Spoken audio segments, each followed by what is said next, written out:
Taking over uhali gani mwanafamilia na mtazamaji wa Mega Media Tanzania. This is Blue Monday 12 Mei 2025, the way ambavyo kalenda inasoma ni siku ya Jumatatu njema, Jumatatu adhimu kabisa.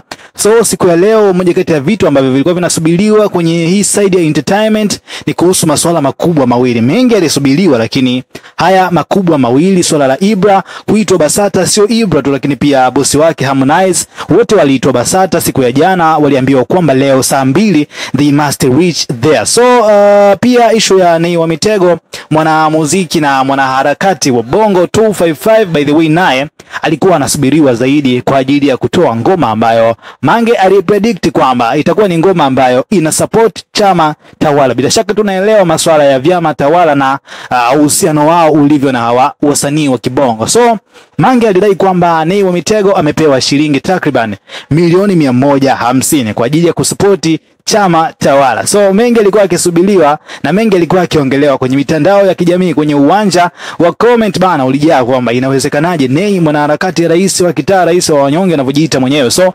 inawezekanaje akasupporti harakati za chama tawala wakati sio itikadi kabisa. So mambo yamekuwa ni mengi sana, lakini baada ya kurichi siku ya leo mapema kabisa asubuhi kabla tuingie kwenye mchana, maswali yote yameweza kujibiwa na utata umekatwa. Ibra tayari amefika Basata, lakini pia Harmonize naye amegoma kufika Basata. So kuhusu swala la Ibra na Harmonize tayari tumeliweka kando. So rudi kwenye swala la Nay wa Mitego ambaye ilikuwa inasubiriwa na ilikuwa imetabirika kwamba ataimba ngoma ya kusupporti chama tawala au harakati za serikali. So imekuwa tofauti sana. Nay wa Mitego bana ameachia new banger, new sound, new trend in town. By the way, ngoma imekuwa tofauti kabisa. Ngoma haijahusisha upande wowote wa siasa au chama chochote cha kisiasa Bongo au nje ya Bongo. So ngoma imekuwa ikiongelea zaidi kuhusu maudhui ya mapenzi, maana ya napenda wanawake. Ndio jina ngoma ambavyo inaenda. Ngoma inaitwa Napenda Wanawake yake Nay wa Mitego. Ngoma imekaa poa sana na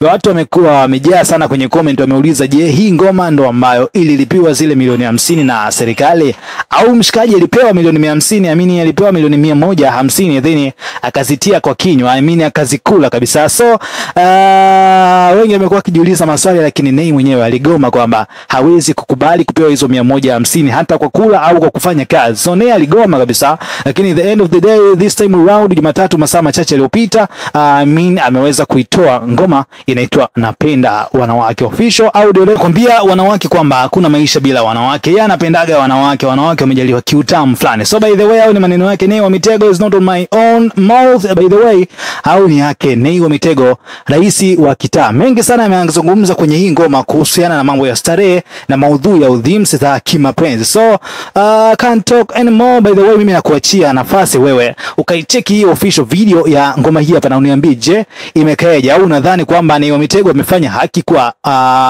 wananchi wake kwa sababu anajiita rais wa kitaa? So wana kitaa amewatendea haki kwa kutoa ngoma kama hii hapa ya Napenda Wanawake, au ulidhani kwamba angeweza kutoa ngoma angalau ya kusupport harakati za raia wa nyonge? So bana, mambo yanakuwa mengi sana na mambo ni mengi as you know, lakini pia muda ni mchache. This is Mega Media Tanzania on trend, na ambayo ina trend na ambayo inasikika right now. Zima zote wacha Mega Media Tanzania bana. Mimi ni Balama TZ bana. Tanzania itakuwa njema kama ukisubscribe, ukilike, lakini pia ukicomment, lakini pia ukishare itakuwa njema zaidi. Noma bana. This is on trend ya Mega Media Tanzania.